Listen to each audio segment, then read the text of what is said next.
ಮಾತೆ ಬಾರದಂತಹ ಕಿವಿ ಕೇಳದ ಮಗುವಿನ ಸಾವಿನ ಸುತ್ತ ನಡೆದಿದ್ದಾದ್ರೂ ಏನು? ಮರಣ ದಂಡನೆ ಬೇಕು ಸರ್. ಪಾಪಿಗಳು ಎಂತಹ ಕೃತ್ಯವನ್ನ ಎಸಗಿದ್ದಾರೆ. 5 ಗಂಟೆಗೆ ಹೋಗಿರೋ ಹುಡುಗಿ ಬೆಳಿಗ್ಗೆ ಆದ್ರೆ ಸಿಕ್ಕವಳೆ, ಅದು ಹೆಣಾಗಿ ಸಿಕ್ಕವಳೆ. ಮೈ ಮೇಲೆ ಮುಖದ ಮೇಲೆ ಕಚ್ಚಿದಂತಹ ಗಾಯಗಳು ಆ ಒಂದು ಯುವತಿಯ ಮೇಲೆ ಕಾಣಿಸಿಕೊಳ್ತಾ ಇದೆ.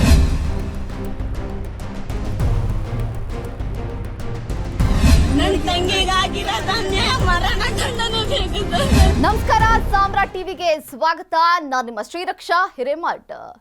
ಮಾತೆ ಬಾರದಂತಹ ಕಿವಿ ಕೇಳದ ಮಗುವಿನ ಸಾವಿನ ಸುತ್ತ ನಡೆದಿದ್ದಾದ್ರೂ ಏನು, ಅಸಲಿಯತ್ತು ಏನು ಎಂಬುದು ಇನ್ನೂ ಕೂಡ ಪತ್ತೆಯಾಗಿಲ್ಲ. ಬಿಡದಿಯ ಭದ್ರಾಪುರ ಹಕ್ಕಿಪುಕ್ಕ ಕಾಲೋನಿಯಲ್ಲಿರುವಂತಹ 14 ವರ್ಷದ ಮಗು ಖುಷಿ ಯುವತಿ ಮೇಲೆ ಪಾಪಿಗಳು ಎಂತಹ ಕೃತ್ಯವನ್ನ ಎಸಗಿದ್ದಾರೆ. ಭಾನುವಾರ ಆಟವಾಡಲು ಹೋದಂತಹ ಮಗು ಸಿಕ್ಕಿದ್ದು ಸೋಮವಾರ ಬೆಳಗ್ಗೆ ಶವವಾಗಿ. ಇಂತಹ ಹೀನಾಯ ಕೃತ್ಯಗಳು ನಮ್ಮ ಕರ್ನಾಟಕದಲ್ಲಿ ಎಗ್ಗಿಲ್ಲದೆ ನಡೀತಾ ಇದ್ದಾವೆ. ಮೈ ಮೇಲೆ ಮುಖದ ಮೇಲೆ ಕಚ್ಚಿದಂತಹ ಗಾಯಗಳು ಆ ಒಂದು ಯುವತಿಯ ಮೇಲೆ ಕಾಣಿಸಿಕೊಳ್ತಾ ಇದೆ. ಎಂತವರಿಗೂ ಕರಳು ಕಿತ್ತು ಬರುವಂತಹ ಪೈಶಾಚಿಕ ಕೃತ್ಯ ಎಸಗಿರುವಂತಹ ಈ ಒಂದು ಪಾಪಿಗಳನ್ನ ಇನ್ನೂ ಕೂಡ ನಮ್ಮ ಪೊಲೀಸರು ಸೆರೆ ಹಿಡಿದಿಲ್ಲ. ಅವರ ಚಿಕ್ಕ ಸುಳಿವನ್ನು ಕೂಡ ಯಾರು ಇನ್ನೂ ಪತ್ತೆ ಮಾಡಿಲ್ಲ. ನಾವು ಗುಂಪನ್ನ ಮಾಡ್ಕೊಂಡಿದ್ದೀವಿ, ತನಿಖೆಯನ್ನ ನಡೆಸ್ತಿದ್ದೀವಿ, ಪ್ರಾರಂಭ ಮಾಡಿದ್ದೀವಿ ಅಂತ ಎಲ್ಲ ಹೇಳ್ತಾರೆ. ಆದರೆ ಆ ಯುವತಿಯ ಕುಟುಂಬಸ್ಥರು ಹೋಗಿ ಈ ಒಂದು ಪ್ರಕರಣವನ್ನ ದಾಖಲಿಸಿದಾಗ ರಾತ್ರಿ ಆಗಿತ್ತು. ತಡರಾತ್ರಿ ಹೋಗಿ ಇವರು ಹೇಳಿದಾಗ ಪೊಲೀಸರು ತನಿಖೆಯನ್ನ ನಡೆಸಿರ್ಲಿಲ್ಲ. ಏನೋ ಆಕೆ ಮಿಸ್ ಆಗಿದ್ದಾಳೆ ಅಂತ ಎಂದು ಅವರು ದೂರನ್ನ ಕೊಡೋಕೆ ಹೋಗಿದ್ರು. ಅಂದೇ ಅವರು ಏನಾದ್ರು ಅಂದ್ರೆ ಅವತ್ತಿನ ದಿನ ರಾತ್ರಿನೇ ಅವ್ರು ಏನಾದ್ರು ತನಿಖೆಯನ್ನ ಪ್ರಾರಂಭ ಮಾಡಿದ್ರೆ ಅಟ್ಲೀಸ್ಟ್ ಆ ಯುವತಿಯ ಪ್ರಾಣ ಏನಾದ್ರೂ ಉಳಿಯೋ ಸಾಧ್ಯತೆ ಹೆಚ್ಚಿನ ರೀತಿಯಲ್ಲಿತ್ತು. ನಮ್ಮ ಪೊಲೀಸ್ ಅಧಿಕಾರಿಗಳ ಬೇಜವಾಬ್ದಾರಿತನದಿಂದ ಈ ರೀತಿಯಾಗಿರುವಂತಹ ಕೃತ್ಯಗಳು ನಡೀತಾ ಇದ್ದಾವ. ಕರ್ನಾಟಕದಲ್ಲಿ ನಮ್ಮ ಪೊಲೀಸ್ ಸಿಬ್ಬಂದಿಯ ಭದ್ರತಾ ಪಡೆ, ನಮ್ಮ ಪೊಲೀಸ್ ಸಿಬ್ಬಂದಿಗಳಿರುವಂತಹ ಪವರ್ ಏನು ಅಂತ ತೋರಿಸಬೇಕಾಗಿರೋ ಜವಾಬ್ದಾರಿ ನಮ್ಮ ಪೊಲೀಸ್ ಅಧಿಕಾರಿಗಳಿತ್ತು. ಆದ್ರೆ ಅವರೇ ಈಗ ಇಂದು ನಾಳೆ ಅಂತ ಕೂತ್ರೆ ನಮ್ಮಂತಹ ಸಾರ್ವಜನಿಕರ ಸ್ಥಿತಿ ಏನಾಗುತ್ತೆ? ಕರ್ನಾಟಕದಲ್ಲಿ ನಾವೆಲ್ಲ ಬದುಕೋಕೆ ಎಷ್ಟರ ಮಟ್ಟಿಗೆ ಸೇಫ್ಟಿ ಇದೆ? ನಮ್ಮ ಪೊಲೀಸ್ ಅಧಿಕಾರಿಗಳು ಯಾವ ರೀತಿಯಾಗಿರುವಂತಹ ಸೇಫ್ಟಿಯನ್ನ ನಮ್ಮ ಜನಸಾಮಾನ್ಯರಿಗೆ ಕೊಡ್ತಾ ಇದ್ದಾರೆ ಎಂಬುದು ಈ ಒಂದು ಕೃತ್ಯದ ಮೂಲಕ ನಮಗೆ ತಿಳಿದು ಬರ್ತಾ ಇದೆ, ಕಣ್ಮುಂದೆ ಕಾಣಿಸ್ತಾ ಇದೆ.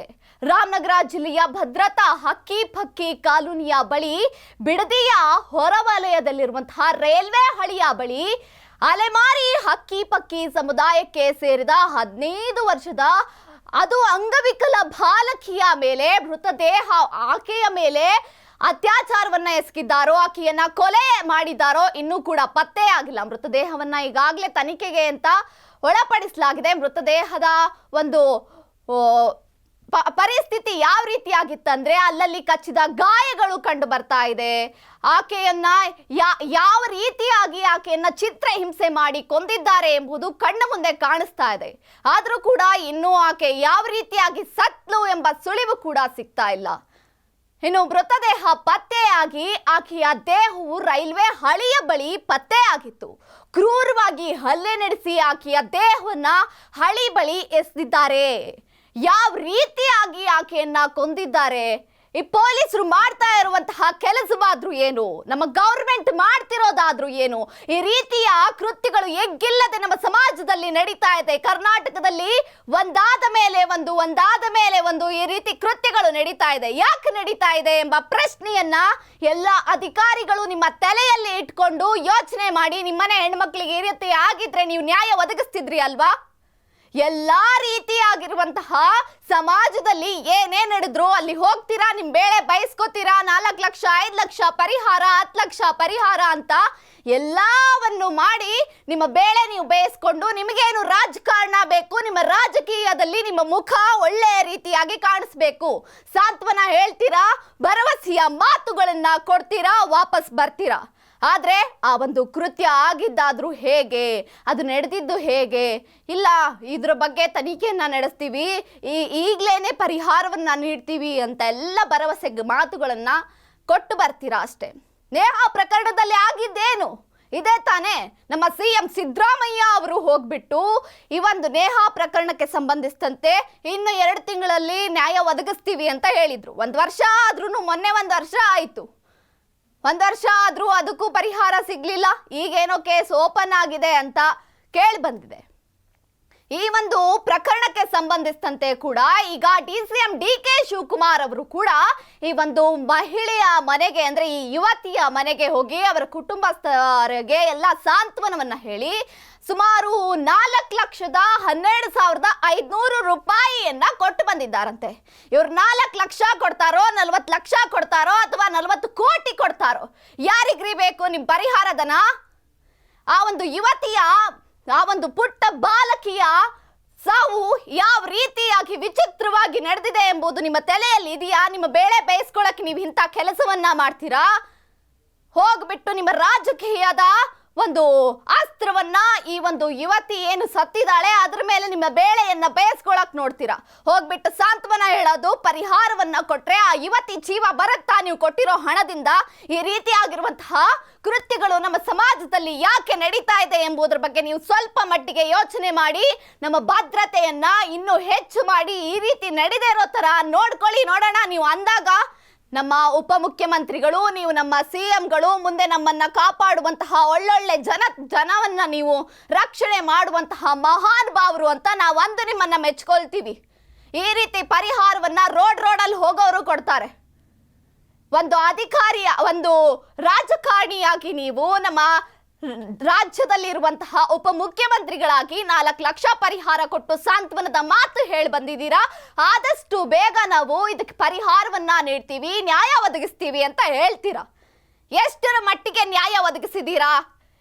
ಯಾವ ಪ್ರಕರಣದಲ್ಲಿ ನೀವು ಹೋಗಿ ಈ ರೀತಿ ಸಾಂತ್ವನ ಹೇಳಿ ಬಂದಿದ್ದೀರಾ? ಅದರಲ್ಲಿ ಎಷ್ಟು ನೀವು ನ್ಯಾಯವನ್ನು ಒದಗಿಸಿದ್ದೀರಾ? ನಿಮಗೆ ನೀವೇ ಪ್ರಶ್ನೆ ಮಾಡ್ಕೊಳ್ಳಿ. ಈ ಯುವತಿ ಪಾಪ 14 ವರ್ಷದ ಪುಟ್ಟ ಕಂದಮ್ಮ ಅವಳು.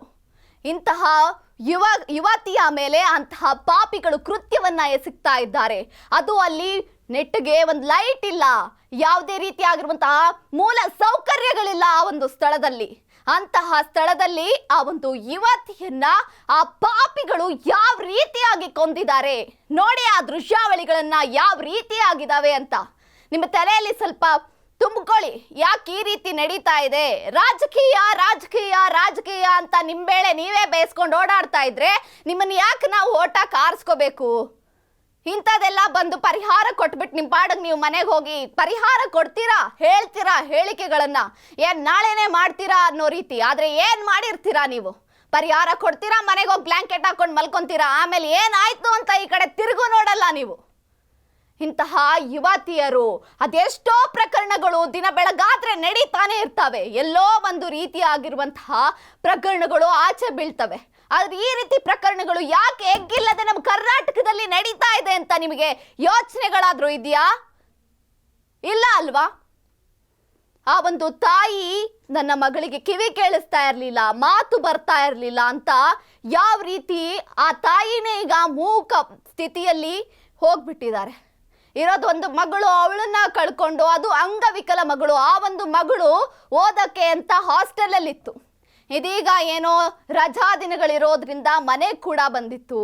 ತನ್ನ ಪಾಡಿಗೆ ತಾನು ಆಟ ಆಡಕ್ಕೆ, ನಮ್ಮ ಸಮಾಜದಲ್ಲಿ ಒಂದು ಹೆಣ್ಣು ಮಗು ಆಟ ಆಡುವಂತಹ ಒಂದು ಸ್ವಾತಂತ್ರ್ಯವನ್ನು ಕಳೆದುಕೊಳ್ತಾ ಇದೆ ಅಂತ ಅಂದ್ರೆ ನಮ್ಮ ಸಮಾಜ ಯಾವ ರೀತಿಯಾಗಿ ಬದಲಾಗ್ತಾ ಇದೆ, ರಾಜಕೀಯ ಯಾವ ರೀತಿಯಾಗಿ ನಮ್ಮ ರಾಜ್ಯದಲ್ಲಿ ನಮಗೆ ಪ್ರೊಟೆಕ್ಷನ್ ಸಿಗ್ತಾ ಇದೆ, ನಮ್ಮ ರಾಜಕಾರಣಿಗಳೆಲ್ಲ ಸೇರ್ಕೊಂಡು ನಮಗೆ ಏನ್ ಮಾಡ್ತಿದ್ದಾರೆ, ಇವರನ್ನ ನಾವು ಓಟಾಕ್ ಆರಿಸ್ತಿರೋದಾದ್ರೂ ಯಾಕೆ? ಇಂಥ ಪ್ರಕರಣಗಳು ನಡೆದಾಗ್ಲೆಲ್ಲ ಬಂದು ಸಾಂತ್ವನ ಹೇಳಿ ಮನೆಗೆ ಹೋಗಿ ಅಂತ ಆರಿಸ್ತಿದೀವಾ? ನಿಮ್ದ ಏನಕ್ಕೆ ನೀವು ಈ ತರ ಮಾಡ್ತಿದ್ದೀರಾ?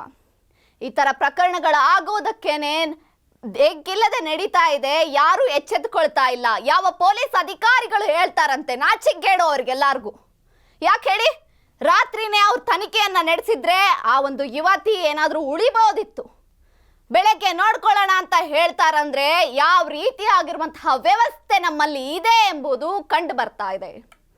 ಜಸ್ಟಿಸ್ ಫಾರ್ ಖುಷಿ, ಇದು ನಮ್ಮ ಸಾಮ್ರಾಟ್ ಟಿವಿಯ ಒಂದು ಜಸ್ಟಿಸ್ ಫಾರ್ ಖುಷಿ ಅಂತಾನೆ ನಾವಿವತ್ತು ಈ ಒಂದು ಸಂಚಿಕೆಯನ್ನ ಮಾಡಿದ್ದೇವೆ. ನೋಡೋಣ ನಮ್ಮ ಈ ಒಂದು ಪುಟ್ಟ ಬಾಲಕಿಗೆ ಯಾವ ರೀತಿಯಾಗಿರುವಂತಹ ನ್ಯಾಯ ದೊರಕುತ್ತೆ.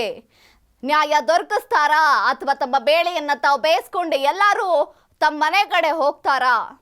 ಆ ಒಂದು ಪುಟ್ಟ ಯುವತಿಯ ಆಕ್ರಂದನ, ಅವರ ಕುಟುಂಬಸ್ಥರ ಆಕ್ರಂದನ, ಅವರ ಗ್ರಾಮಸ್ಥರು ಕೂಡ, ಅಲ್ಲಿರುವಂತಹ ಗ್ರಾಮಸ್ಥರು ಕೂಡ ಆಕ್ರಂದನವನ್ನು ಹೊರ ಹಾಕ್ತಾ ಇದ್ದಾರೆ. ಅಲ್ಲಿನ ಗ್ರಾಮಸ್ಥರು ಪ್ರತಿಭಟನೆಯನ್ನ ನಡೆಸ್ತಾ ಇದ್ದಾರೆ.